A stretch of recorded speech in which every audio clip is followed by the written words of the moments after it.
Vision des premières nécessités du prophète William Marion Branham.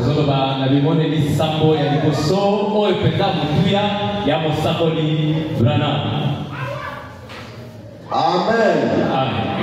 Amen. Là, là, va pongi. Biso pongi et si la mission. Tokomi aussi réveillé. Parce que très commis n'a yo sakana. Les biso tozo sakana. Amen. Amen. Frère Babenga balobi passé. Révélation nous alaki na yango pour nous parler na makambo. Bien. Bien. Révélation aux alaki na yango. C'est Dieu qui nous révèle. Amen. Il y a pour parler na makambo yo elingi kokokisanga. Amen. Frère, cherche-moi les actes du Saint-Esprit, je crois. Les actes du Saint-Esprit. Projet traduction Shekinah. Paragraphe 54, je crois. Hein? 87. 87, traduction Shekinah? Non. 87. Qui parle du peuple, non? Bon, regardez là. Regardez là. Il y a Shekinah, il y a la voix de Dieu. Peut-être la voix de Dieu c'est 54, mais regardez Shekinah si c'est 87. Les actes du Saint-Esprit. Amen. Amen. Non, pasteur. Ndegeni ozwaki makanisi oyo ya ko révéler kololakisa cette vision oyo. Non, frère.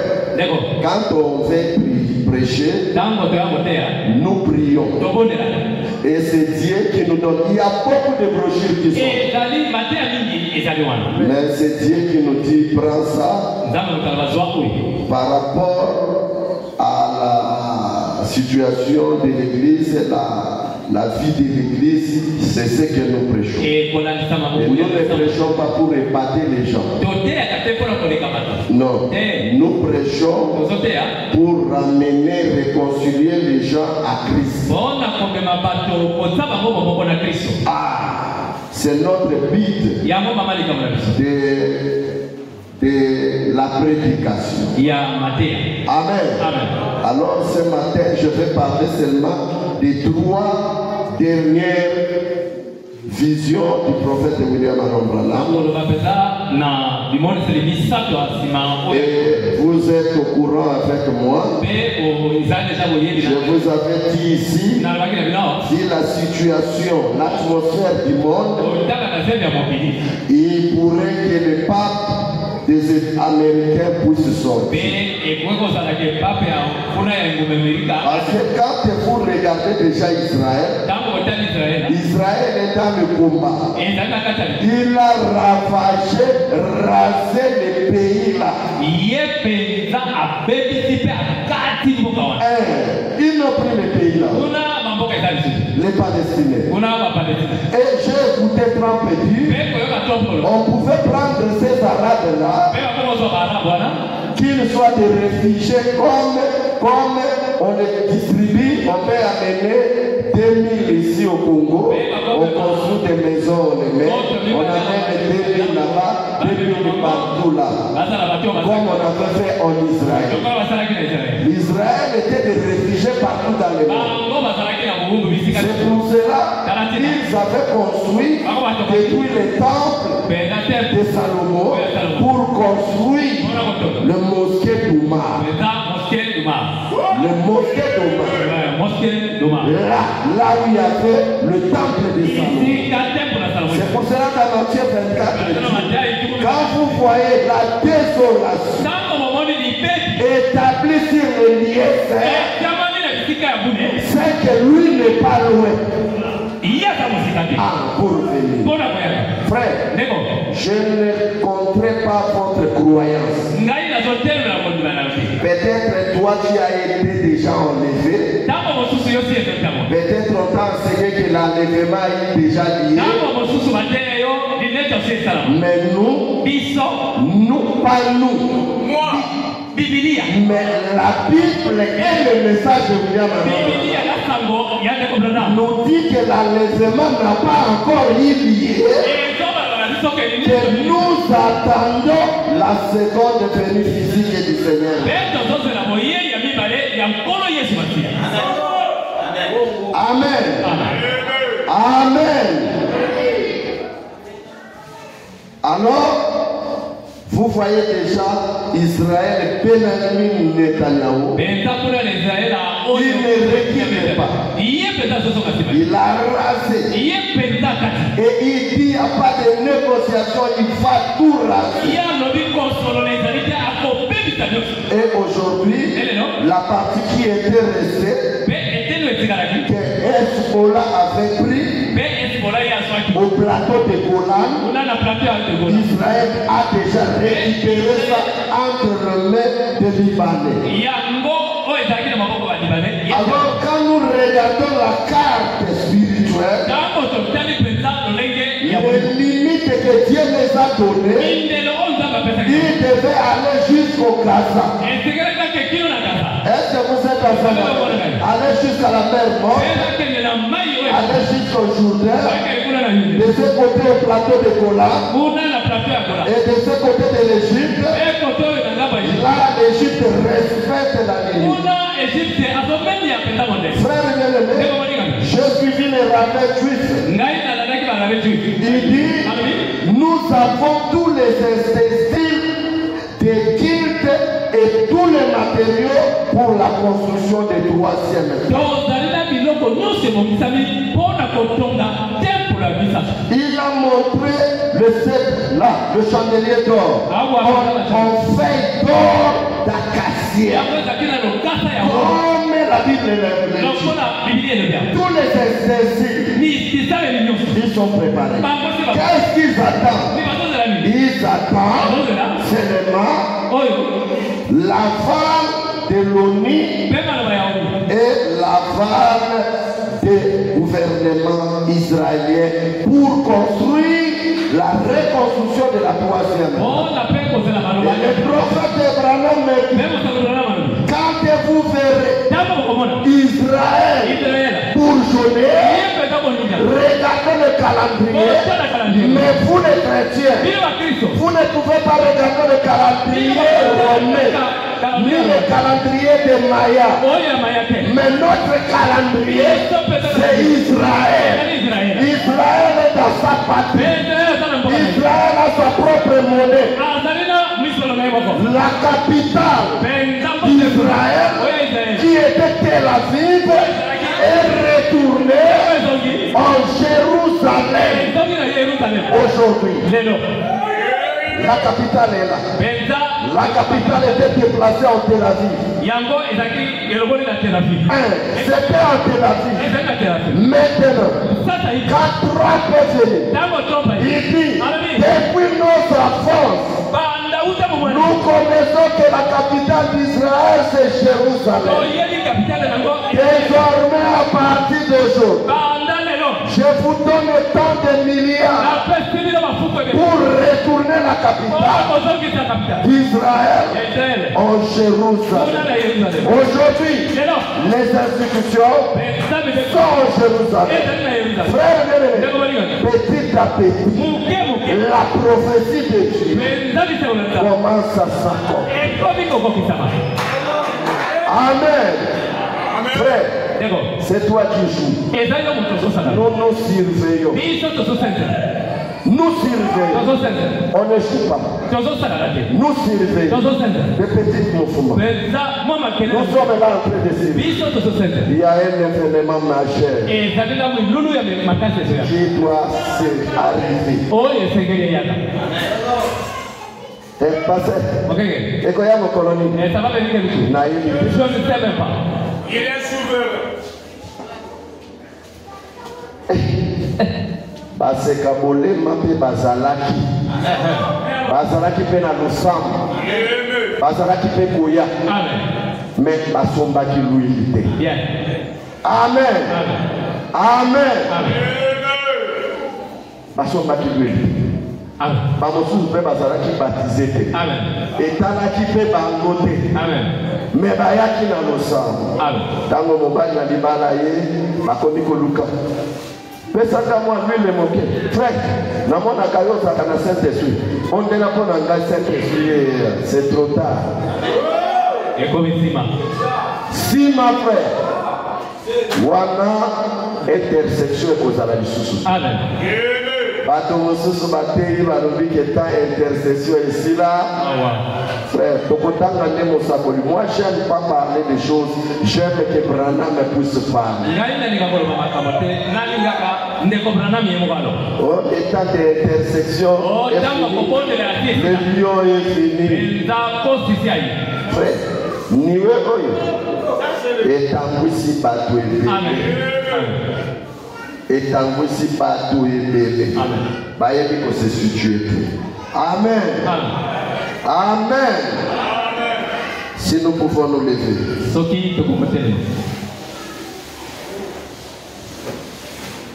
Yesu azoya. Azoya frère atikali mosikate. Motema nangezo sepela moyete. Yo moto lingaka Brazzaville. Ngalingaka Brazzaville te. Ngalingaka nena kende mboko kuna. Amen. Mais oyebi ndenge nzambe asala biso nzoto oyo eza nzoto evanda kuna likolo te. Eza nde nzoto ya kovanda na mabele. Amen. Amen. Ozana mawa. Mawa mpono kotikala. Mais souvent na nge ezalaka nde moto nyonso abongo na motema tokutana kuna na likolo. Amen. Gloire sono azaka kamesengo na motema ata lite ata sana bongo te. Oh merci. Merci. D'abord pour la sola qu'est-ce qui fait de séparer de l'amour. Moto kwa tukina na Romains chapitre 8 voilà. Alors que la peut-être na kubusa. Amen. Totanga dio banza. Est-ce que vous aimez la parole de Dieu? Olingango na monokote, olingango nde na mote. Amen. Je lis dans Malachie chapitre 4 et je lirai l'Apocalypse 10. Je suis supporté, je suis un peu ennuyé. C'est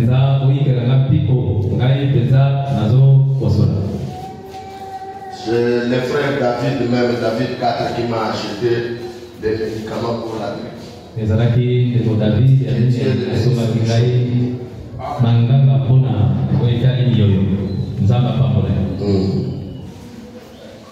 Car voici les jours viennent ardents comme une fournaise, tous les hauteurs du méchant seront comme des chauves.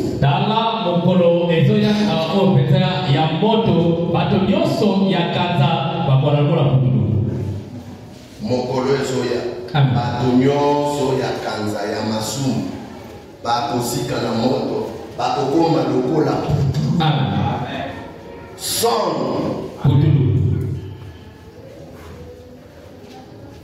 Écoutez, les jours viennent et les embrassera-t-il l'Éternel des armées. Il ne leur restera ni racine ni rameau. Mais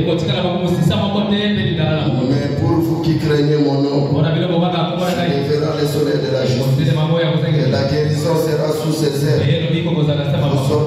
Vous sortirez comme les veaux d'une étable. Et vous verrez le méchant. Car ils seront comme de la cendre sous la plate de vos pieds.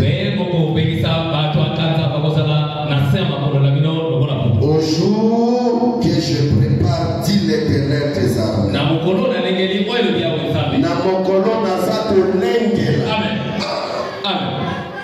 Dit l'Éternel. Souvenez-vous de la loi de Moïse, mon serviteur. Quel j'ai prescrit à Oronoël. tout Israël, les préceptes des ordonnances.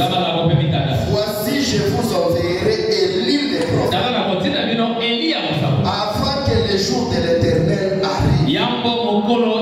Ce jour grand et redoutable.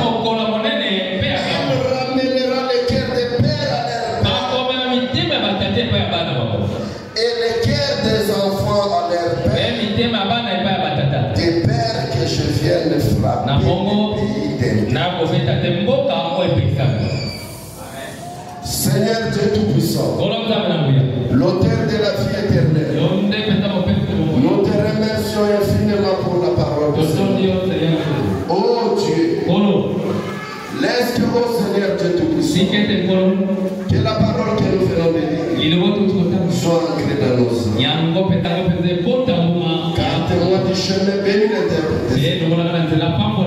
Quelqu'un était venu à merci Seigneur. Nous nous remettons entièrement entre tes mains. Nous voulons partager la parole. Aide-moi ce matin, je me sens faible. Merci Seigneur. Prends ces paroles. Pénètre cela dans le cœur. Et notre religion, c'est une religion du cœur. Et la transformation du cœur. Que Dieu même puisse habiter dans le cœur pour continuer les œuvres de Dieu. Bénis cet auguste ensemble. Que les anges de l'Éternel qui se voient ici, au nom du Seigneur Jésus, nous te prions ici. Amen. Les dimanches passés, il y a un frère qui avait vu un grand aigle blanc ici qui battait ses ailes. Amen. Amen. Et il y a une sœur qui a vu un ange qui était venu s'asseoir là où était un frère riche. Alors, c'est le frère fils. Quand il est venu pour s'asseoir là, l'ange là s'est déplacé, il est allé s'asseoir là et le frère fils s'est assis. Quand un autre frère est venu s'asseoir là, cet ange s'est déplacé, il est allé là. Et après, il est sorti. Et le frère là a été saisi par l'onction. Il a dit qu'il ne pouvait pas supporter cela. Et on l'avait tenu ici. Amen. Amen. Mais il ne prie pas avec nous. Est-ce que vous êtes ensemble avec nous? Dieu vient nous visiter ici. Chaque jour, chaque jour. Amen. Amen. Je lis dans Apocalypse chapitre 10. Je ne serai pas long aujourd'hui. La grippe me dérange aujourd'hui. Apocalypse chapitre 10.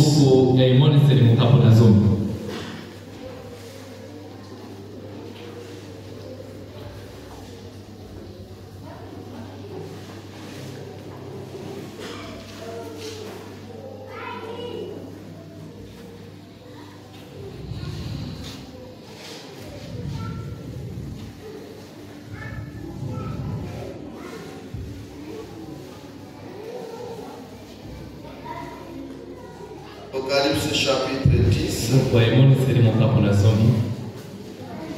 le verset 7. Je commence par le verset 1er. J'ai vu un autre ange puissant qui descend du ciel, enveloppé d'une nuée. Au-dessus de sa tête était l'arc-en-ciel. Est-ce que vous connaissez cet ange? Ce n'est pas William Marion. C'est cet ange. Est-ce que vous le voyez? Écoutez. J'ai vu un autre ange puissant. nuée. Au-dessus de sa tête était l'arc-en-ciel. Son visage était comme le soleil. Vous voyez son visage? Il brille comme le soleil. Est-ce que vous êtes ensemble? Là, c'est dans vos Bibles. Et ses pieds comme des colonnes de feu. Il tenait dans sa main un petit livre ouvert. Il posa son pied droit sur la mer et son pied gauche sur la terre. Il cria d'une voix forte comme rugit un lion. Quand il cria, les 7 tonnerres firent entendre l'air.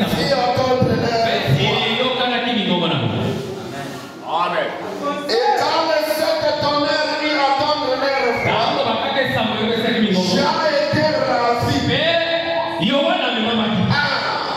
Il était ravi. Dieu l'a fait ravi. Il a quitté la terre. Il est monté dans le film pour recevoir la vision. Et Dieu l'a ouvert le film. Il a vu un autre ange puissant qui descendait avec un livre qui était ouvert à la main. Et cet ange, sur sa face, était comme le soleil. Est-ce que vous avez écouté cette description? Et ses pieds étaient comme des flammes de feu. Il a descendu avec un petit livre qui était ouvert. Il a mis un pied sur la terre, un pied sur la mer. Il a crié d'une voix forte comme rugit un lion. Et les 7 tonnerres firent attendre l'air. Amen. Est-ce que on les a clairs des anges puissants à Zakokita? Bon, Jean Lelaki. Amonaki Montoyo, Azalaki Digne, Azalaki Te, Ezala Branham, Ezala Jérémie, Ezala Michel, Ezala Moïse, Monto Azalaki Digne Te. Mais à un moment, ancien du jour, qui est l'ancien du jour? C'est vrai que le Seigneur. Il vient comme un ancien du jour. Frère, ma prédicateur rebelle basi na confusion. Natala mokolo boyi, akota boyi, abima boyi, akota boyi, abima. Tina suka, oh non, ça c'est la seconde venue. Frère, la seconde venue nous pouvons la prêcher, c'est rien que dans la Bible. La Bible nous dit ici c'est l'ange puissant. Est-ce que c'est clair? Cet ange est descendu sur la montagne du soleil couchant au temps de la fête. Il a mis son pied sur la mer et il a mis son pied sur la terre. Il y a une défragration. Il avait un livre ouvert qui était écrit en dedans et en dehors. C'est l'un des 7 sceaux.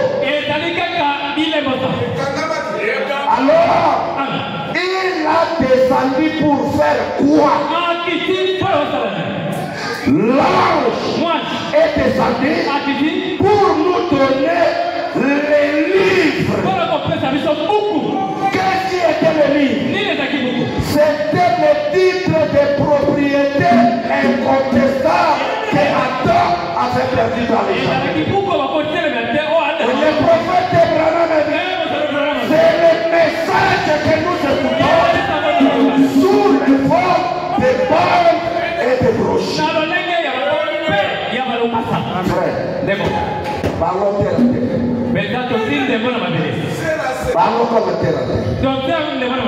Nous, on n'a pas encore écouté le message qui prépare la seconde venue du Seigneur. Mais comment l'enlèvement doit être là au moment qu'on n'a pas écouté le message?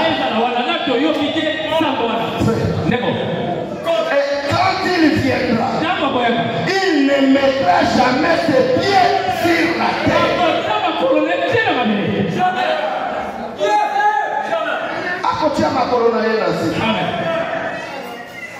À cause de la mission de enlèvement, Amen. C'est dans les airs. Amen. Dans les airs. Est-ce que c'est clair? Il est allé pour les. Oh, ça c'est la seconde. Frère, il y a combien de venues? Église Zoé Tabernacle, vous êtes enseigné. Il y a combien de venues?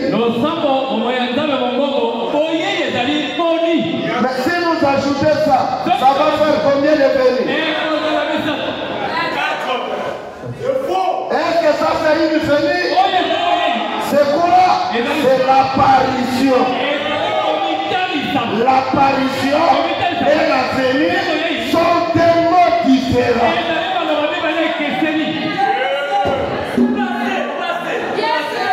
Il a apparu à Paul. Il a apparu à William Marion Branham. Il nous a apparu. Il est apparu comme qui? Comme l'ange puissant. Pour nous donner le message.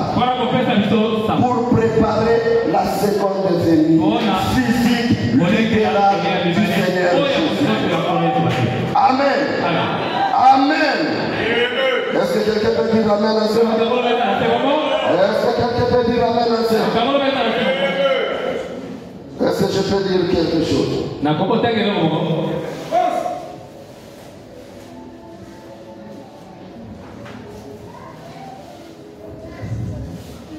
Je veux dire quelque chose. Je lis dans 7 sauts, je crois, chez ça ici.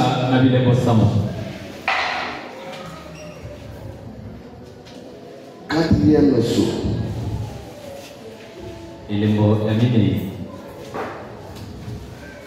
Ouf.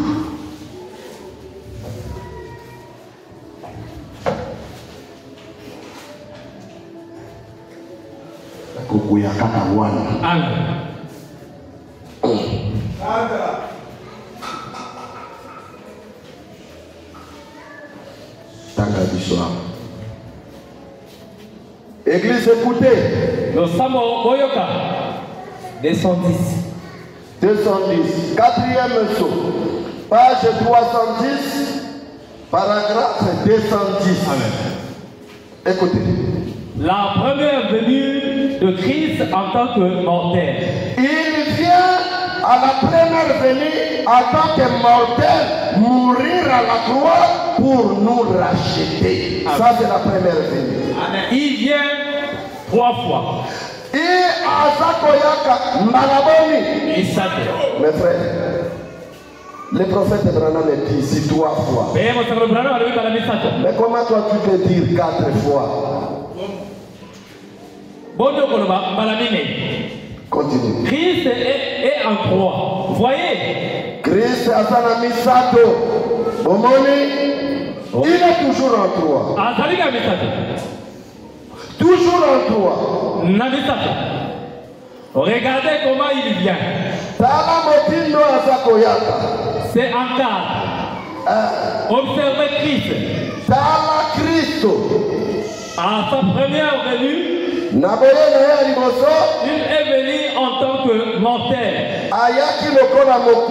pour verser son sang et mourir. Pas vrai? Ça c'est sa première venue. La deuxième venue, c'est l'enlèvement. C'est l'enlèvement. Donc la seconde venue c'est l'enlèvement. Amen. Ça c'est ça. C'est ça. Est-ce vous avez suivi le prophète? La seconde venue, c'est l'enlèvement. Dans la définition, Amen. est-ce que c'est clair? La seconde venue, c'est quoi? Frère, on a dit que Asiaye na makanisi na yote. Moto moko te so makanisi na ye akotisa na ye. Toti kande makanisi ya Nzambe elobamba pone kopesa bomoi. Est-ce que vous êtes ensemble? Vous avez le monde. Amen. Frère, songera na moi. Amen. La seconde venue.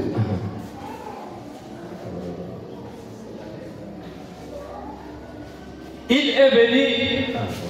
Non. Sa première venue. On va commencer. Sa première venue, il est venu en tant que mortel. Pour verser son sang et mourir. Pas vrai? Et l'autre, on va saler là qui a moi la paix, est-ce que Ayaki a Koufa quitté? A Botani Negesaïa Lomaki. Un fils nous est donné. Amen. Un fils nous est donné. On l'appellera conseiller. On l'appellera Emmanuel. On l'appellera. Dieu dévoilé, dévoilé. Esaïe, il est venu. Et l'autre diable a zaki pour mater. Amen. Que Nzambe ndenge ba ange na bokonzi na ye. Ndenge afandi akita akota balokola bebe pe andima kokufa. Nzambe akokai kondima ye. Diable azaki kondima ye loko. Mais pona biso makila ya Jésus eleki biso te na motuya. Je voulais écouter un amen. Biso toleki makila ya Jésus na valeur. C'est pour cela ndimaki kokufela biso na la croix. Soki bolingi na pesa dosu mosusu wana. L'amour divin et la grâce souveraine. Nous valons plus que le sang de Jésus. Ah, pasteur Renan Rafier, la leki makila ya Jésus na boki. Amen. Soki tolekaki makila wana na motu ya te, Jésus alingaka kufela biso. Est-ce que vous êtes ensemble avec moi? Frère, maman azokende kobota, parfois koki kokufa. Pona nini? Mwana za motu ya pona ye. Amen. Yango moni Jésus ayaki kokufela biso. Pona nini? Po biso tozali motuya. Amen. Est-ce que vous êtes ensemble? Ce qui est métal en amour divin, la grâce souveraine. Je crois c'est le paragraphe 6, je crois. Peut-être mon tomosuzo pour le passer. Makila Jésus. Makilo après ce parler à Golgotha. Et ce pas de la mission. Et ce parler de pour la mission. Abeta mashikote pona ngai nayo. Pona tobika. Ah frère. Tala bashikot banini wana pona yozwa kimia oyo zamani na kokama yo isusu na bodumba na banini kozongisa Jésus isusu na la croix na kotonga ba kozongisa Jésus isusu na pasi. Oh ndeko na ngai. Amen. Amen. Moto moko azana électronique luka yango soki azu yango apesi ngai. Continuez. C'est ça sa première venue. La deuxième venue, c'est l'enlèvement. Est-ce que moto moko akoka koloba amen? C'est-à-dire deuxième venue tango baza koya ba mort à Christ baza ko ressusciter biso na ye na bango tozokuta ye na libela. Amen. Est-ce que ce que je dis c'est la vérité? Amen. Moi, quand nous avons 1 Thessaloniciens chapitre 4. Il faut savoir si nous avons écrit quand nous devons défendre la doctrine. C'est là que nous avons pasteur. Comment Kadibela. Amen. Amen. Amen. Frère, Bandaliso na Thessaloniciens. On va dans combien? À 13. Ah, dans 14. Maintenant, on a 13. Que vous soyez dans l'ignorance au sujet de ceux qui dorment. Frère, tolingi teke moto aza na bozaki koyeba pona bato oyo bakufa oyo balala. Pona alobi bakufa? Alobi basala nini? Balala pongi. Pongi okoki kolala ya 1 heure du temps. Okoki kolala ya 2 heures du temps. Okoki kolala ya 5 heures du temps. Ça dépend. Bamosusu baladi ya 10 ans, bamosusu bakolala ya 20 ans, bamosusu ya 30 ans, bamosusu ya 50 ans. Ça dépend de pongi olala. Mais bakufite, balali nde pongi. Baza na repos. Amen. Afin que vous ne soyez pas affligés comme les autres. Osalaka mawate. Soki moto akufi, osalaka na mawa lokola bato mosusu te. Qui n'ont point d'expérience. Oyo baza na elikia te. Continuez frère. Car si nous croyons que Jésus est mort, soki toza kondima ke Jésus akufa et qu'il est ressuscité, pe asekwaki, croyons aussi que Dieu ramènera par Jésus. ondima peke nzambe akomema na nzela na Yesu bato bakufa bakosekwa. Continuez frère, comme il a noté. Et avec lui ceux qui sont morts. Pe bakosekwa elongo na ye baoyo bakufa. Amen. Continuez frère, wana comme il a combien? 15. Wana ndio bandi. Voici en effet Otala sikoyo ce que nous vous déclarons oyo biso toza koyebisa bino losambo bana na Nzambe d'après la parole du Seigneur. na oyo etali liloba na Nzambe Et nous les vivants, biso ba oyo toza na bomo restez pour l'enlèvement du Seigneur. oyo totikali kotalema kotambola kozela boyei na kolo Nous ne dénoncerons pas ceux qui sont morts, tokokende liboso na bao bakufa te car le Seigneur lui-même a un signal. okolo ye moko ntango akoya likolo azali na lolaka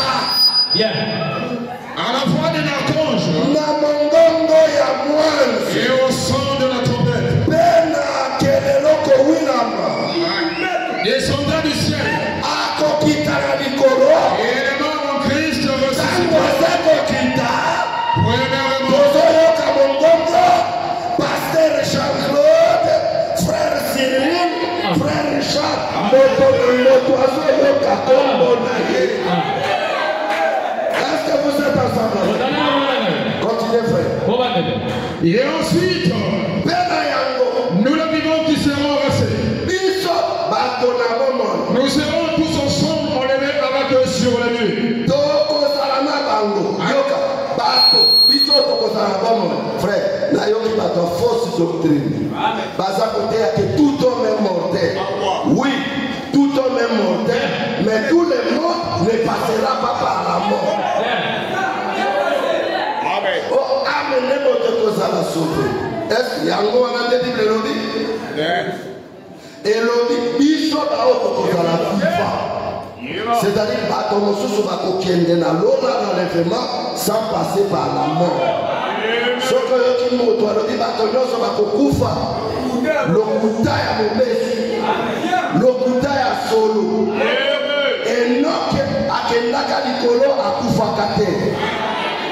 Eli de Tishibit amata likolo akufaka te. Jésus-Christ amata likolo akufa. Type ya église oyo bakokufa bakosekwa na baoyo bakokende zanga kokufa komona liwa toza pe mosika te. Amen. Continuez bien aimé. Et ensuite, nous les vivants qui seront restés, biso bato na bomo yo toza kobika nous serons tous ensemble enlevés avec eux sur les nuées. tokomona bango kosekwa tokozala elongo na bango tokozala voyage likolo na mipepe À la rencontre du Seigneur Jésus-Christ dans les airs. frère eza iso na mabele awa te. Mais nous sommes déjà enlevés ozotambola na mabele est-ce que Bible elobi awa na mabele tokokutana naye wana akotia jamais makolo na ye awa na frère bomitungisa te mpona bato bakufa eza foi na bino to makasi na bino ekosekisa bango te. La seconde venue eza promesse oyo ekokokisama na mokolo na yango moto akopekisa yango te. Amen. Yango tozo détaché bana na nzambe na foi bazwa foi dans les aimants. Et si les okomi na combien? Wana otangi asuka combien? C'est ça le problème. Amen. Quand on dit l'ange puissant, c'est lui-même. Mais il vient comme un ange puissant. Quand on dit l'ancien qui joue, c'est lui-même. Mais il ne vient pas comme Jésus. Il vient comme l'ancien qui joue.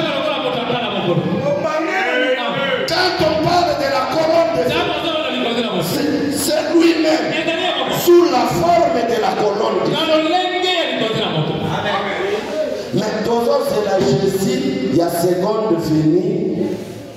Alléluia. Toujours c'est la Jésus au Yoa. Le prophète Abraham dit, j'attends le Jésus de Marie.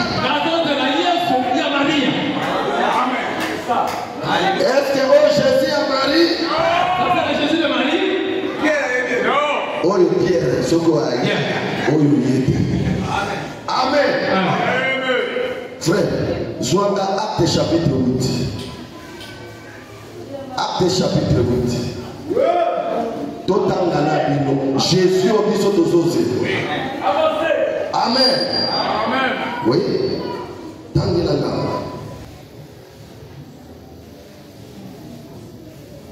Mais vous recevrez une puissance. Le Saint-Esprit.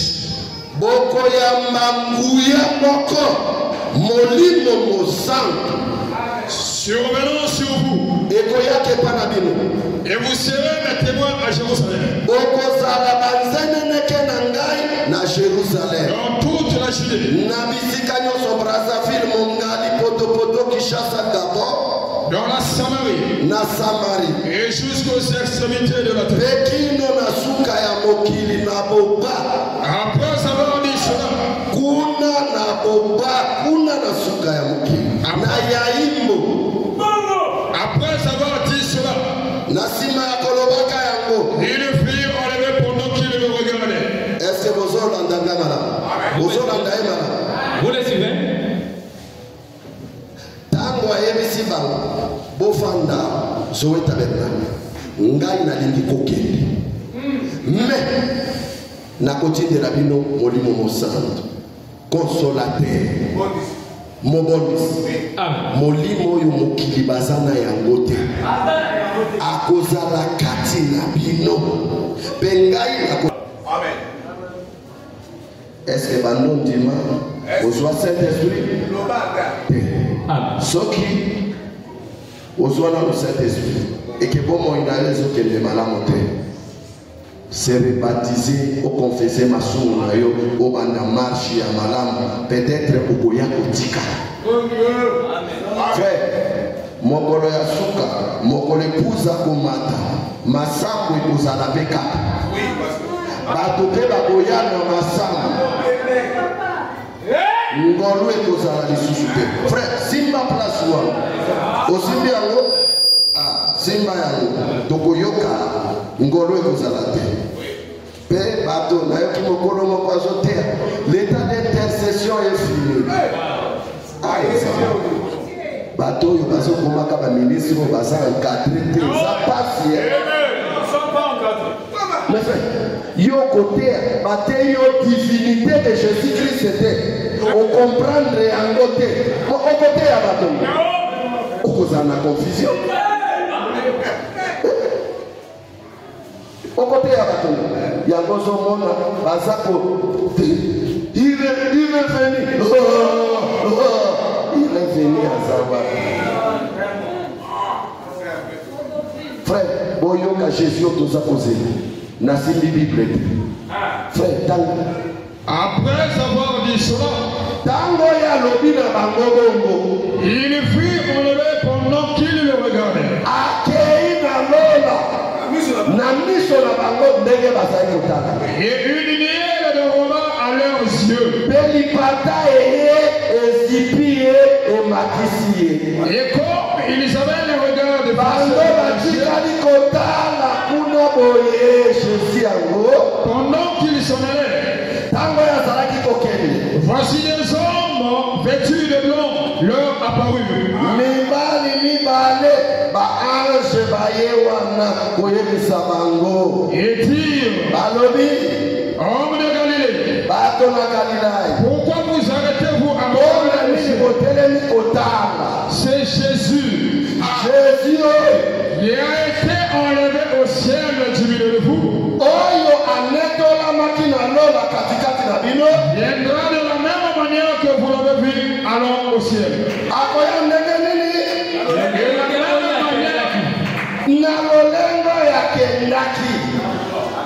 Jésus akendaki azalaki oyo frère tala nanu tala ta yo moko bato ndenge baza kosambuluye o diable akoteli bango na mateya wana diable inspiré bana na nzambe balinga yango okoyoka soki batangi likelizetre mobali alinga kweya diable akoteli bango na onction mpona kolongola bango véritable loko oyo Jésus oyo akendaki avant kende aliaki ese bokoki kolukela ngai yango il faut napesa bina lisusu Jésus avant kende aliaki na miso na bango alobi baye basimba ye alobi o bon nga naza nde elima naza nde esprit molimo ezalaka na nzoto te eza mpe na mosumai te oza na eloko nini awa nalakisa bino ke nga naza nde mosumi bopesanga na bino bapesi ye miel bapesi ye na mbisi Jésus alie Jésus onga nazozela oyo aliaki mbisi oyo aliaki mbisi na miel. Amen. Amen. Jésus a dit à Kate, wana nazozela. Est-ce que oyo ali ata? Bodigo. Mwange akokende kolia azakananza alalaka te alembaka te ayebi plan ya rédaction te. Jésus nzoto oyo ekufaka ebetamaka shikote ezalaka molimo te ezalaka na nzoto ya mosuni nzoto oyo wana nde koya koluka biso paske yango eyebi mpasi. Est-ce que vous êtes ensemble avec nous? Frère, alaki biso alobi nake kobongisela bino esika nakoya nanu ayete yolobi ati aye bakufi kati na kolo. Merci, j'aime la parole pokiloba eza na badetail soki aye malita polele ya Branham eza polele eza kaka ya kokanga nanu ayete ya pasteur bos eza ya kokanga nanu ayete ya pasteur Colex eza ya kokanga nanu ayete ya pasteur Clément Musuna eza ya kokanga ya Rémi Ngote eza ya kokanga ya Joël Makambo eza ya kokanga ya pasteur Ngonde eza ya kokanga nanu esaleli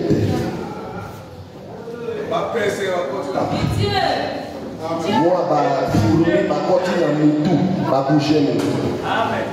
Est-ce que ce que je dis c'est la vérité? C'est la vérité bien. Frère, Ce qui nous a aveuglé, diable aveuglé, et si pour nous, il y a ma doctrine, non, les pas si vrai. Ce qu'on dit, les amis, pour nous, il y a nous. Je vous dis la vérité. Nous étions là. Pas tourner dans ma camboise. Non, la révélation, troisième mandat. Troisième mandat est quoi? Wapi troisième mandat? Tolandi bango. Na convention moko kuna balingana bengisanga. Nakele. Matei troisième mandat. Ngape naye. Nabi oui, le troisième mandat existe. Oui. J'ai des déclarations ici. Là, je suis église et gâté bouca.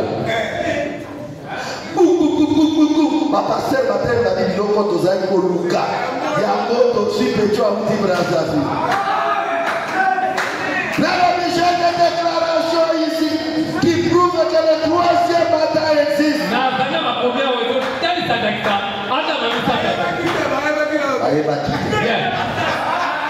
Nazi Broche. Le premier Adam, c'était l'homme de la terre. Il n'avait pas les cordons ombilicaux. Il était sculpté par Dieu. Et Dieu a mis le souffle. Il marche. Il est mort. Alors le second Adam, Christ est venu. Il est venu. Il est né par une femme. Le premier Adam n'était pas né. Mais le deuxième Adam était né par une femme. Il était parti crucifié.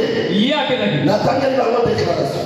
Oyo esika Adam Jésus akufaki na Golgotha lesika bakundaki Adam ya liboso makila na ye ekitaki wana mpona kofinie batelemi bato baza koya koyamba na esi bango le troisième Adam il vient de l'enfer.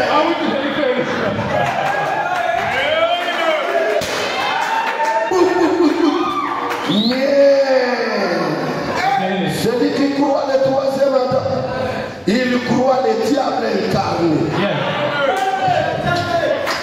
Pasteur Akangi, a diable va être au soir. Amen.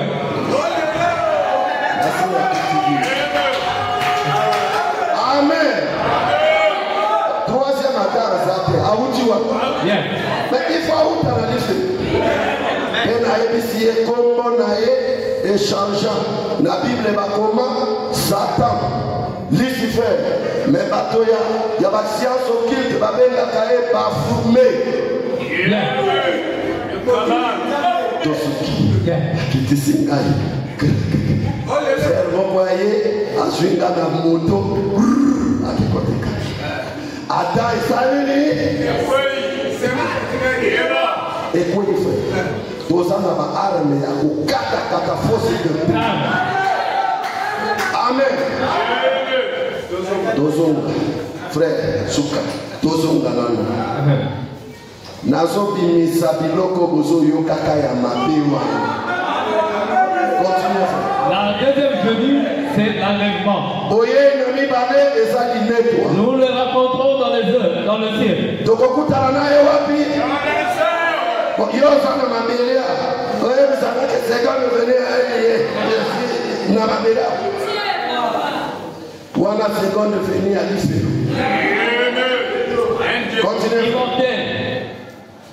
Et sa troisième venue, il est le Dieu incarné.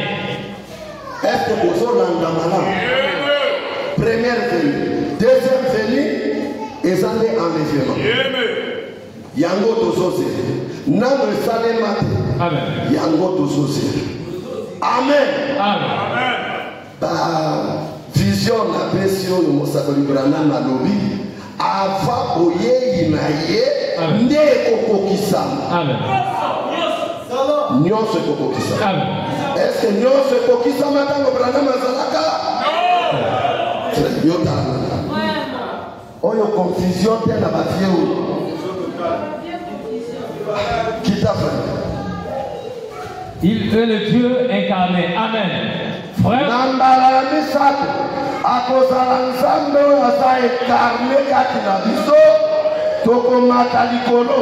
Tokosala tuwaza eteni nalola kuna kolia komela kuna tuwaza eteni après tokokitawa na se po biso toza bato ya likolo te toza nde bato ya kovanda na se. Amen.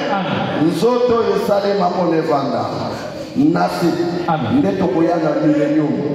Na millennium toye mpona 3e fois. Frère, na millennium soki ozwaka mwasi azalaki kote na yo te mokolo wana na millennium okozwa mwasi na yo mpe zu ekozala kuna. J'ai des déclarations sur Bolivie na kosupa. Moi je suis un homme de déclaration. Frère Branham tape une fois dans ses mains.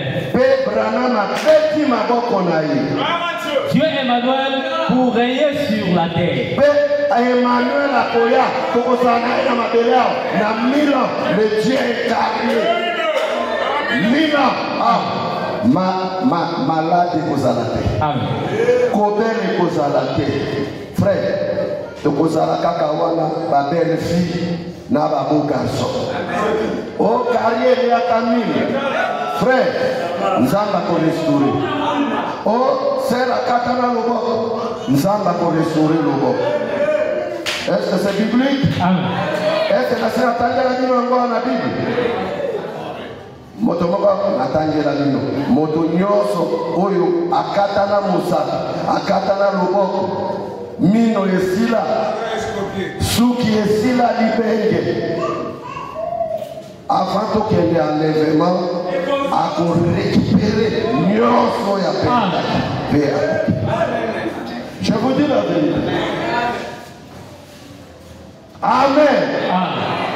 À récupérer nos. Donc, on a vraiment borné. Oh, monsieur, je m'en ai malade. Oh, mon oiseau boité. On est vraiment tous qui entendent. Nous sommes parfaits. Oh, si kaka moto wana, cicatrice wana kolongo. Amen. Donc, on a âge à 18 ans, ma sœur à 18 ans, ma frère 20 ans, 22 ans. Ndenge frère Branham Azolo. Âge au Tokoza Nangoya Ngoa. Yo, osa déjà enlevé. Osa à quel âge? Nazotuna. Pémine Oukana Nakari. Est-ce que ces hommes nous ont enlevé? Osa Pambrana Baline, Olingotan, Kuna Baline Tekosa. Oh, je suis enlevé. Kuna kade kosa. Azo salaka anniversaire. Amen. Continuez. C'est exact 3 seulement. Et Zaka Kaboye Misato. Décembre.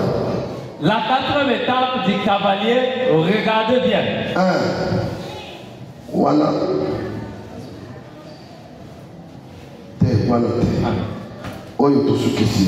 Est-ce que vous avez compris qu'il y a que 3 venus? Est-ce que vous avez compris? La première venue est venue mourir pour nous. Quand il vient pour la seconde venue, c'est l'enlèvement. Quand nous serons là 3 ans et demi, selon 70 semaines de l'année, les 3 ans et demi, c'est pour que Élie et Moïse vont prêcher les Juifs là-bas. Là-bas, ils doivent croire Jésus et ils vont recevoir le Saint-Esprit. Frère, viens mon bon amour, Abel qui rabais juif. Rabais, juif, j'étais là. Compassion. Voilà. Nous parlons de la seconde venue. Rabais juif aïe, alors oh, boni. Bisonne bakolo makamboyo. Binote. Yesu ayaka pona binote. Ayaka nde pona biso. Bino boza basali ya Nzambe te. Boza nde bana ya Nzambe. Rabais juif. ayebisi biso tozotanga bino soki bolongwa aucun enlèvement biso tokoyamba Eli na Moïse bino bolobi ke aye ndenge nini biso tomoni Eli na Moïse te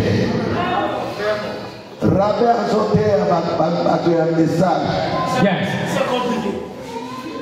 alobi Eli na Moïse aye te biso tomoni ye bino bokoloba boza ane banani yango baza ane bokende otala na batongo ya base baprédicateur oyo bateisango malamu bazaka na malita to eza polele ote eza kokanga yesu nano yeke aye nano mpona bino bino bokozala na enlèvement biso bakoya koteya biso 144 000 membres ya tribu Israël nde bakondima nde tokosintroduire mpona kokutana na bino. Est-ce que c'est clair? Est-ce que c'est clair?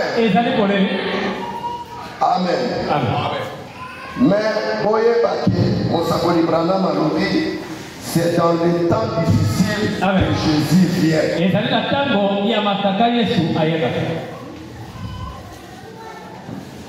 Fungolanga na page 306. Cet âge de l'église. Kende. 306.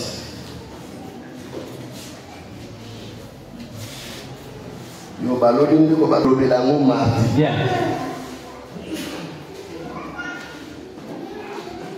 Amen. Ukolobela makambo ya papa mardi. 312 308 306 Daniel. Est-ce que l'église est ensemble avec moi? Nalobi makambo nano ya promesse wante na koloba yango mardi na jeudi pour la épouse. Amen. Soko koyate. Continuez. C'est dans une période de grande difficulté que Jésus vient. Ezande na tango ya pasi ya kaka ya difficulté de Jésus ayaki. Amen. Continuez frère. Et sa venue est accompagnée d'une résurrection. Amen. Frère. Est-ce que c'est clair? Et d'aller pour les. Mais mon sac na tango ya difficulté Jésus ayaki. Oui frère. Toza na tango encore difficile. Misala ezalita. Mbongo komi pasi. Basi na basi bakomi kobala. Mibali na mibali bakomi kobala. Bakere bisika nyonso. Nzala ekoti. Toza na moment moko difficile. Europe baza na guerre. Amérique baza na guerre. Moyen-Orient baza na guerre. Afrique toza na guerre. Ba djihadiste na RDC ba guerre. Na Soudan guerre. Toza na temps moko difficile pour nous qui est là. Je vous dis la vérité. Nous sommes dans la mission de mon Dieu. On a voté la journée du monde. Beaucoup de découvrir ma caméra. Donc à TikTok, est comme ça. On a quoi qui n'a TikTok? Bateau va voir la prostituée. Pour mon qui mon aïe, n'est souki. Beba frère ba singa ba komi na TikTok. Ba sala kaneti ba dance ndenge ba fali ba imba. Mata ba se asala molimo ya onduma prostitution. Je vous dis la vérité. Olinga ka vérité te. Yoso binaka mokili mobimba bazota na télévision. Osala ba fier, osala la mibali.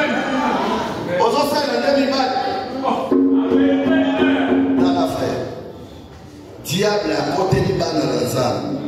À son bongisa suki, à Dieu musique, à mon souci au côté à Yafali.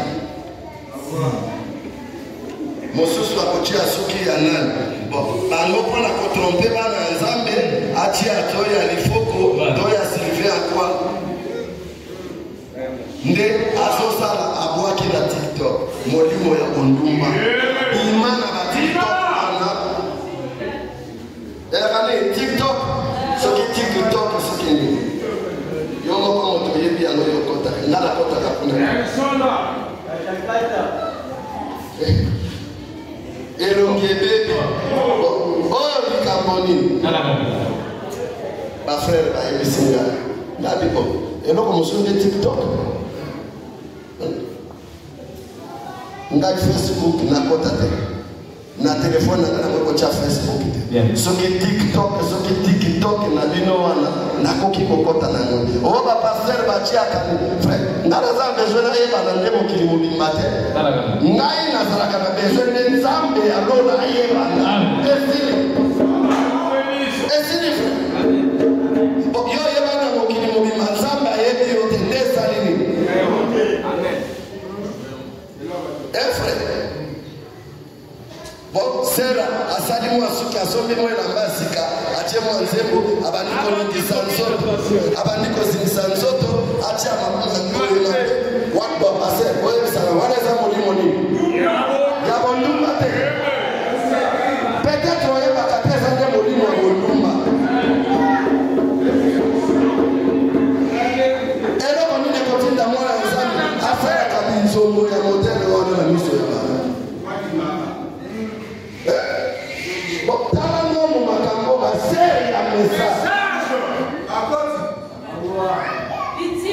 Eza maroni boye na kolo eza bo se repentir soko kota kana biloko wana bimali amen kolala na kututi akotanga bible te akotanga message te kaka na batiki zoke batiki diable amimisi bango kuna pona baya ko Israel yo peka kolala te tikoteza oyo oyo nenga binaki yo po bandi ko imite osa ko imite liloba Nzambe toza ko imite dia mawa frère continue continuez-moi rapidement. Beaucoup sortiront de la poussière. Ils résisteront pour être avec ceux qui sont encore vivants.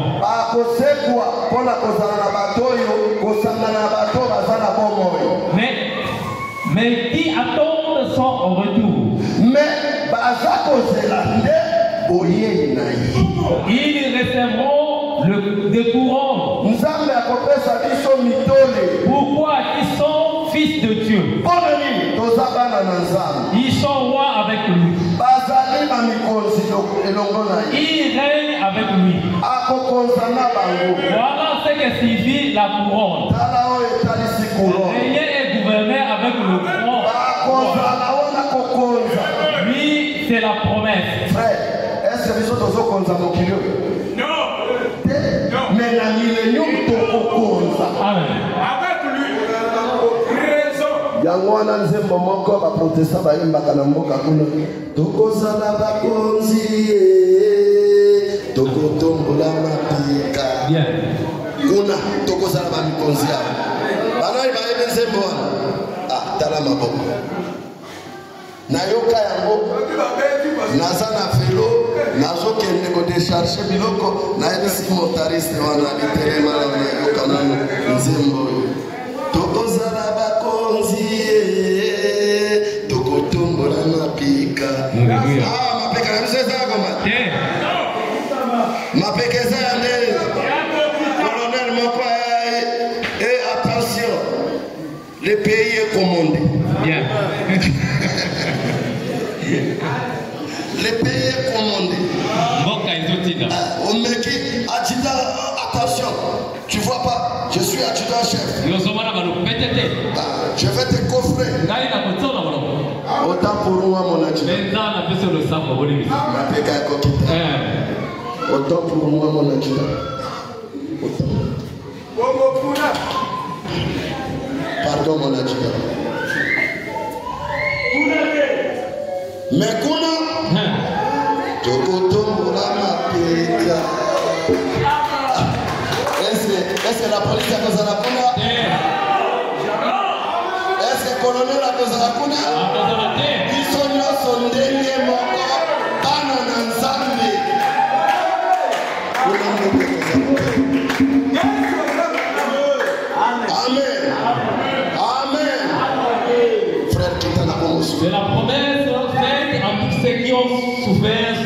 sur la terre.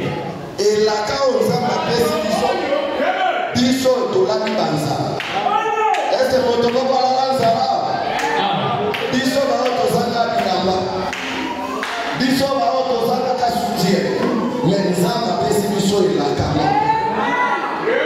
Continuez, frère. Tous ceux qui ont supporté avec patience, sachant que Dieu, le juste juge. Frère, ndenge nino oza kolinga ko support pasi. Non, aussi frère, elamba nelo.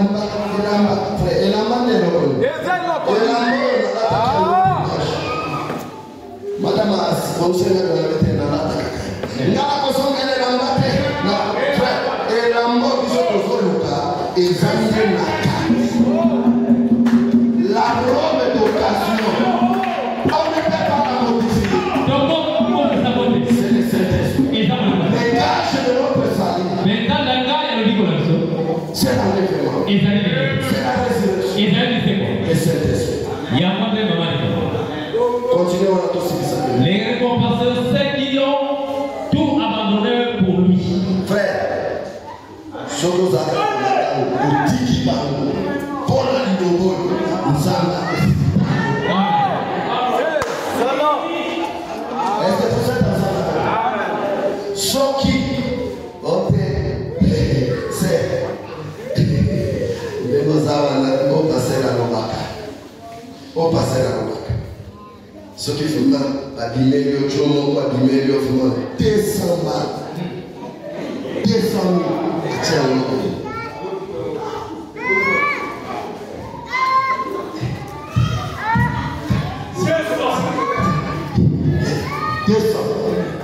au côté de la parole, moi, dans les enfants, ça remplit de cette esprit à côté caté.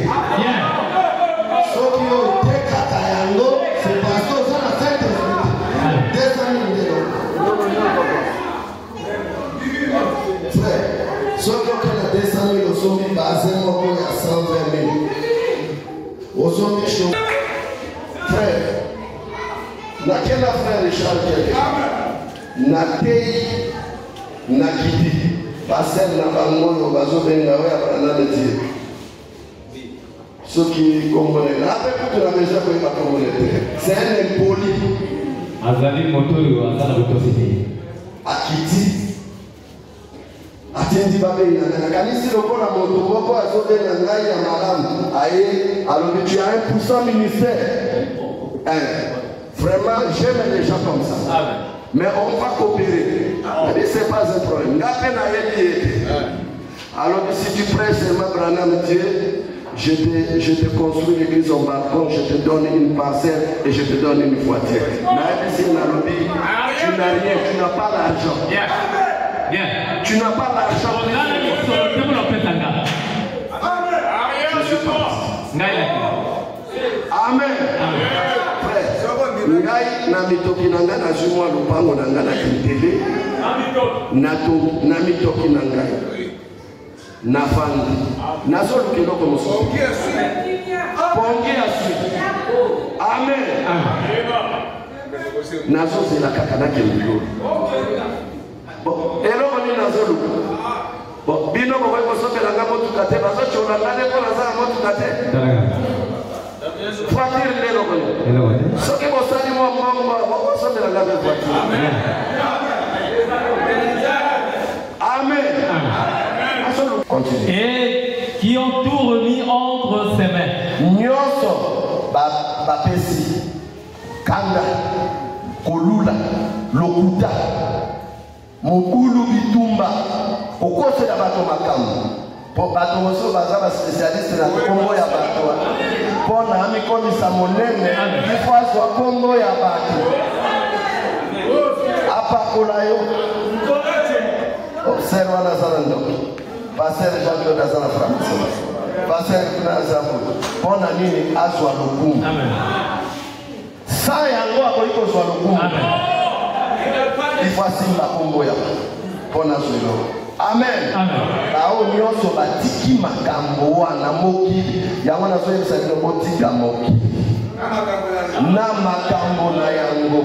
Frère, Yesu azoya Amen. Vision ya suka ona tangela kibinotala makambo na za kotea yangu. Mwa mudemba. Nazote ya binoya. Accomplissement ya 7e vision ekokisami pa Américain. Ya États-Unis d'Amérique. Pas pour on appelle aya na Congo a. Ayaka na Congo a chef. Avant mingi na Kinshasa na Lubumbashi. Bino kozola na biso toza kofuye kaka. Apotama na États-Unis. Américain. Malgré tout, ba Italien ba les États-Unis za nekolote. Sauf que otami wana des frères américains. Amen. Amen. Apotama wapi? États-Unis. Kentucky esikana ni azalaki kuna. William Marion. Frère, tu peux parler non? Tu peux kota na kati. Amen. Tu peux timula. Amen.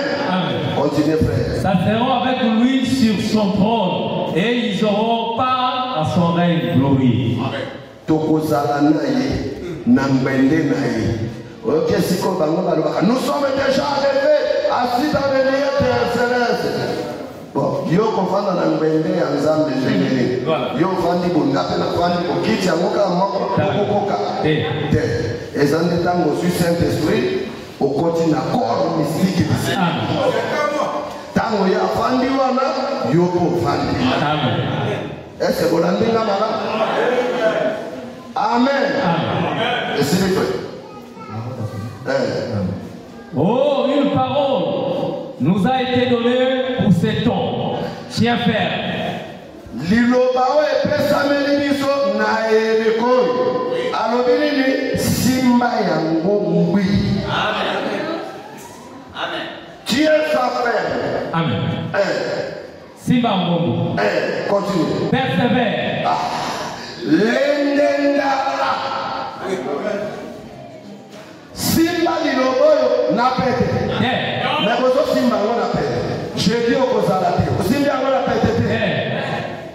Simba on a pete. Marqué au kozalate. Est-ce que simba on a pete? Est-ce que persévérer? Frère, et non que vous avez dit que vous avez prêté dans l'enlèvement de Angola. Nalingana yoka amen. Nalingana yoka amen.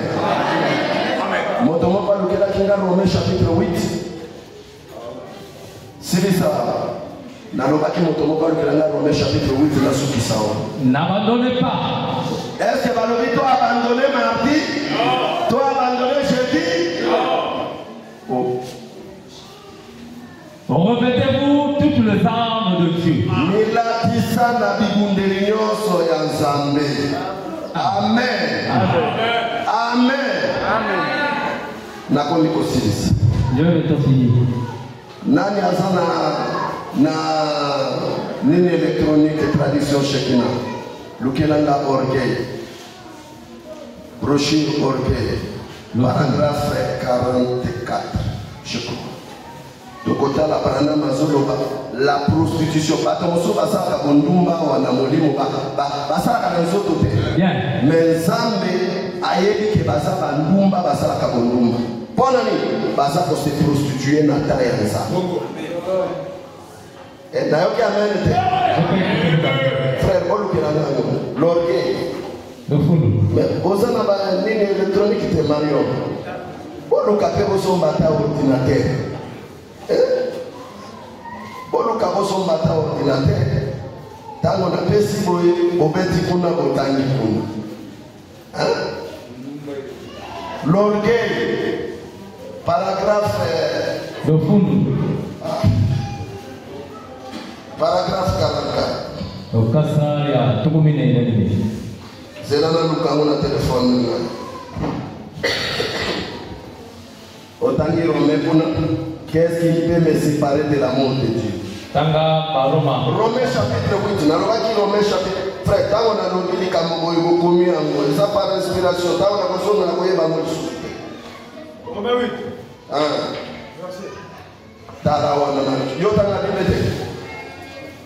Qu'est-ce qui peut me séparer de l'amour de Dieu?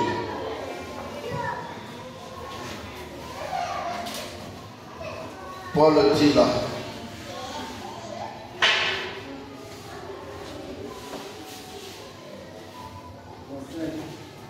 Et ça a combien? 35. C'est 35.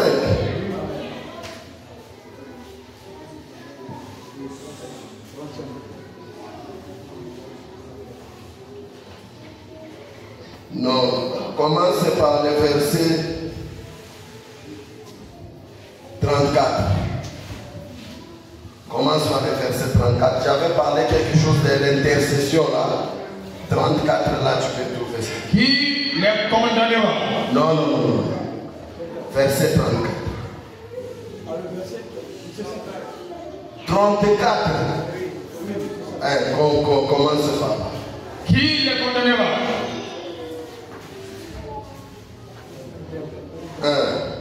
Qui les condamnera?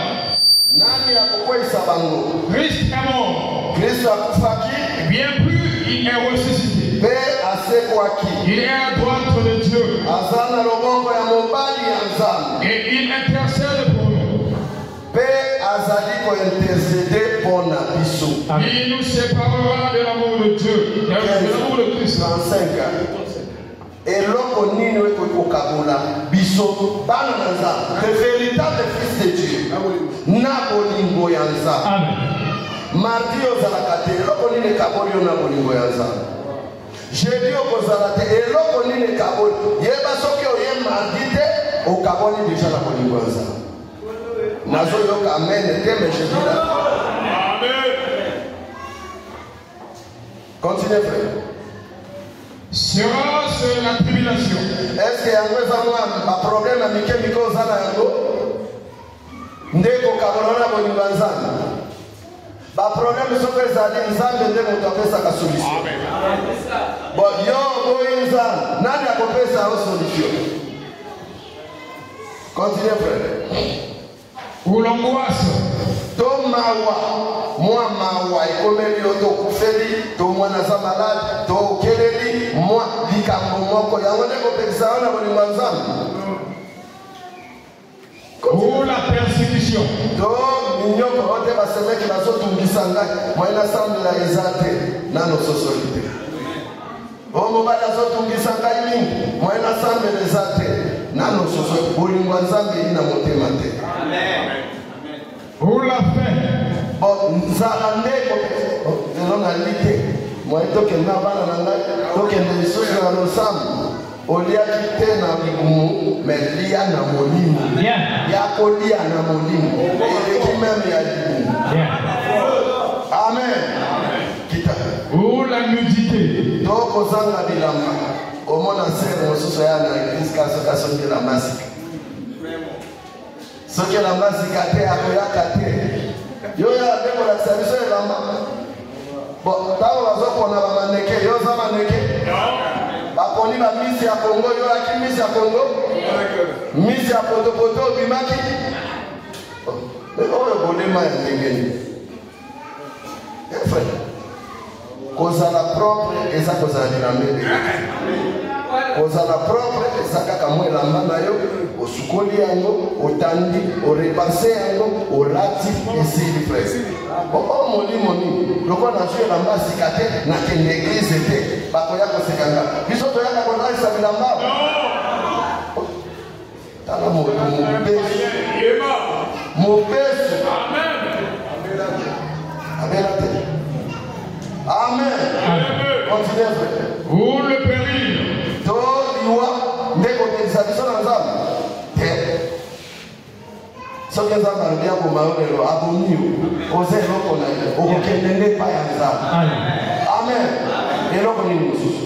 Continue. Ou l'épée. To mopanga nde tokobanga yango te. C'est fini.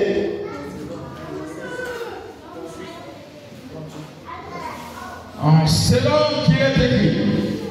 C'est à cause de toi que nous sommes. Non. Sukawa. Ata ba persécuter biso ki na Nzambe eza iloko te. Amen. Bon natuna église. mardi aux alakaté et l'on connaît les sakona bolimwazambi télévision peut-être karachi na kuti bana basi moko na zwe karachi ya joba utara karachi on dirait bazo beta di solo ya frère karachi kezo sala makambo na bango ya lokuta bato babala kate ba divorcer ba triste wana na bate akoki ko enseigner bato ni hello kote omoni ikamoni oyo kolema te amen yo ozalaka na losambo marti de chrétien te mpona nini eloko nini kabona yo na bolingo ya nzambe soki mosala keba na mosala soki bana keba okoya kozanga lola mpona bana amen amen nazosukisa awa nalobaki na orgueil nazuya moke tradition yozomona malamu nga nazali komona fa me nabondeli nzambe nakomi komona baekritire ya mike nakomi komona amen tangela biso boyoka orgueil paragraphe 44 nasuki wana nakoti na prédication na ngai te nakokota ngo mardi. Vous direz, frère Branham, je ne suis pas.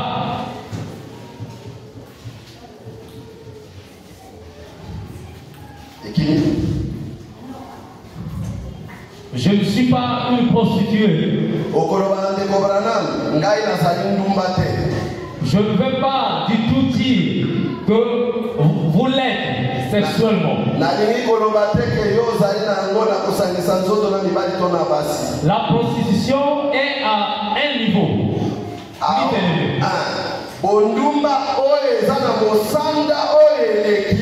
Vous pouvez se prostituer votre temps. Combien de temps lui accordez-vous?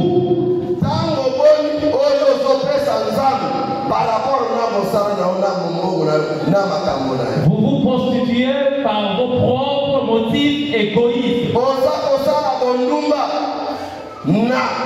Motif na yo égoïste ya motema monene ozwata ya nzambe opesa mona mosala yo eza bondumba oyo eleki kulu Anala ça et là, disons.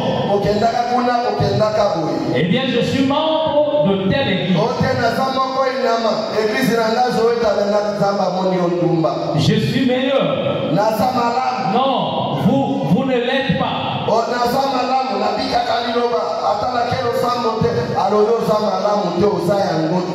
Vous pouvez vous prostituer autrement que sexuellement.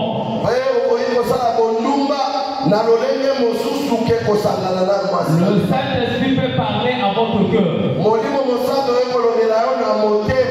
Et vous direz, je ne veux rien avoir à faire avec cela.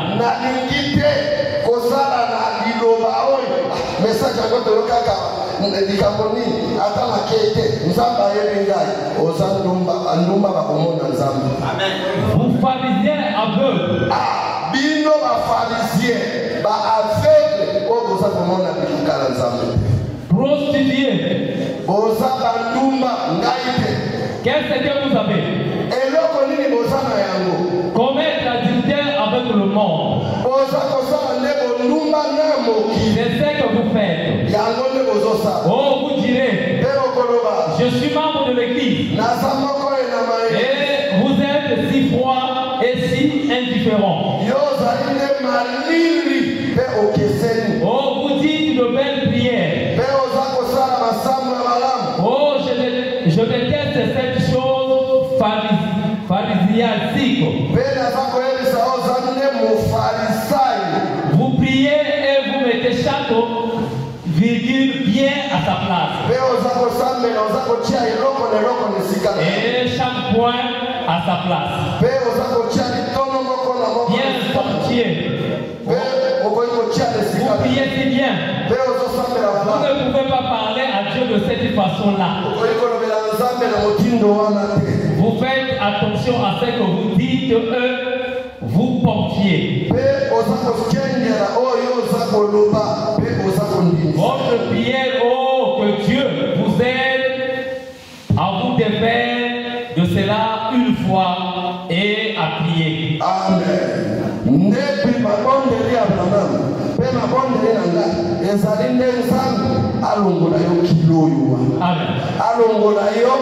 Molimo ekotela yo ya kozia kalosambo kaka dimanche. Amen. Amen. Amen. Amen. Soko ya kaka dimanche osa prostituer na miso yo nzambe. Amen. Est-ce que vous croyez que le prophète Branham c'est un prophète de Dieu? Amen. Vous croyez que le prophète Branham c'est un prophète de Dieu? Ne credo ya te pona mosala osa ko prostituer na danza. Tango nzambe azobona bitaka ndumba ye ote ngala bimaki na mibali te oprostitue na tayenza. Amen. Amen. Nakomi na suka tokomi na taya suka boye na nzambe komi pembe papa ameriko na ebisa kibino abimi. Ese moto moko akoloba amen na yango. Ese tokomi na nzambe moko bona mokoki sama ya profesi. Amen. Depuis 1933 prophétie kokoki sama na 2027. Amen. Et ekoki sami exactement. Amen. Amen. Amen. Amen. Martin a parlé kaka na 3 dernières visions oyo ekoki sami na tanga biso. Na koloba pona voiture en forme plastique o babengi Google car.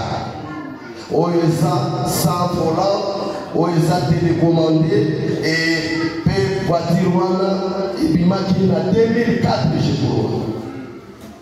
2014, ça fait déjà 20 ans, quelque chose comme ça. Hein? 21 ans. Ah, depuis accomplissement. Ils sont au Québec. Ce qu'on a dit au continent YouTube, dans le magazine Cross, chaque samedi, il y a un détail, il y a un message. C'est bon, tant que tu as un magazine Cross, il y a un magazine Cross. Mais ce que tu as dit, Makambo, il y a Mikolo, il y a TikTok. Il y a TikTok, Amen. Google 21 ans et Kokisa. Kamara Life 4 ans. 4 ans. Awa Tokokisi 5 ans. Tokomi on a 5 ans. Mandana Bango Salaki 4 ans. Oya Donald Trump dans le salaire à Nemo Côté. 4 mois de quoi investir. C'est-à-dire 4 ans et demi, Kamara Laïs, 5e vision, et Kokisa, 6e vision, et Kokisa, paix et détail qui n'est à l'attaque. Tolobi, Amen. Je suis un bon prophète. Amen. Mon sakoli à solo. Azate na prophétie zo Kokisa. Alors, prophétie à Souka. Soko bolingi botanga yango otangi na les sacs du Saint-Esprit. Paragraphe combien? 97 traductions, je crois 54 traductions de la voix de Dieu. Amen. Impact américain. Frère, Makambo Oyo, Bakongo Balubaka, Mambo Masobe. Mambo Masobe. Bana nangani. Tosabi ba fanti mingi na muki. Et foutu et logo.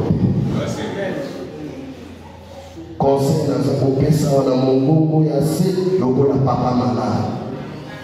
Kokebisa yoke. Ta eza lisusu. Na lakisa kibino age ya Efes. Eza agi à Mokuse, mais la Odyssée va qu'ils à Mokuse, de dépasser la Odyssée de ça qui va calculer na 2 ans. C'est-à-dire que nous avons dit qu'à la minute il y a prolongation. Amen.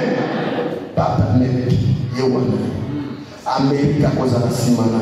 Kalamingite, Okoyoka, Ekiminisi. Bako imposer makambo yotokolingate oza na parole. Nazo yebisa bobo bisa bomo ina bino siko. Toko kanga masamba. Toko kende lisusu na masamba te. Toko zala na manda. Boyebi taba. Taba soki ale abomba kanestoma. Après asimisa yango akomi kolia yango. Alors bino boya koyoka liloba boa makasine. Tango tokofana na banda mwa periode wana afato tika mabele mwa sebusu moko kozala wana lilobo yobombaki okomi komelikia. Amen. Soko zakira Saint-Esprit et joie Saint-Esprit. Alors troisième but et qu'on se manifester dans sa totalité. Amen. Et qu'on s'en reconnaît l'idée qui a bombardé qui font la Torah. Ayebisaki azi bato dozana bangoa baleki bango ebele bakomona biso te mpe akotisi bango na muta. Frère, ntango eza ya kosakana te ozalaki na mwa makangu kende koyebisa na poko ya lelo na boyi makambo wana nga nazokende lelo nga na yo mondelo. Amen. Soko continue, c'est que au kokende na yo te. C'est ma césate aux amours de côté. Soki bomo inaweza kwa avancer. Au koké atako se rebaptiser. Je vous dis la vérité. Frère, tozobi kanata moko difficile. Oh mokili na récidive. Moi c'est la libala tikama dele akeli na lo. Persécution et banda abo. Mindoke kobeka. Bato bakoluka liwa bakokufa te. Nyonso ekozika ndenge totangaki tokonyata bango na makulu basa sana na bango. Ozaki na bamakango tika bamakango ndiko na ngai. Ozaki na lokuta koloba mabe ya bato tika bima. Kende monaser loba ndiko na ngai tozokende lola limbisa ngana kanisera kayo mabe na loba koza kolala na probleme na motema. Koza na probleme na moto te ndiko na ngai. Tokotika mapele tokokende lolo. Olingo tika lao na pasio kozana sema kilio lolo zao. Amen. Ilo banzambe te yani nani walinga pesa bomo ina yeye pale anzamu. Akomola loboko to baptiser na mai na Kongo na Yesu Kristo akoma mo Kristo. So kinano baptisa mite oya kan église ozaka kapaye na no limite. Nani aliita baptiser na mai na Kongo na Yesu Kristo. Acclamez le Seigneur Jésus. Nani aliita baptiser na mai akoma mo Kristo. Azara participa na l'événement. Oyo nani azui baptême te. Anangola loboko. Tobo kaina mai. Ofele. Amen. Amen. Nani mosusu. Oya ni kopesa motema nanza. Ete ngana koselande mokoloyo ya kolingaya na semaine wana boko ngai na pesa motema nanza. Se okoyeba mokolo ya motema. Amen. Amen. Amen. Nani mosusu alipesa motema nanza. Baptiser. Acclamons le Seigneur Jésus. Nani mosusu frère tozokende koyoka sonite soki oyoki nzambe soni mokolo ya suka yebe akoyoka yo soni tozokende likolo mokili oyo nyonso ekokufa batombe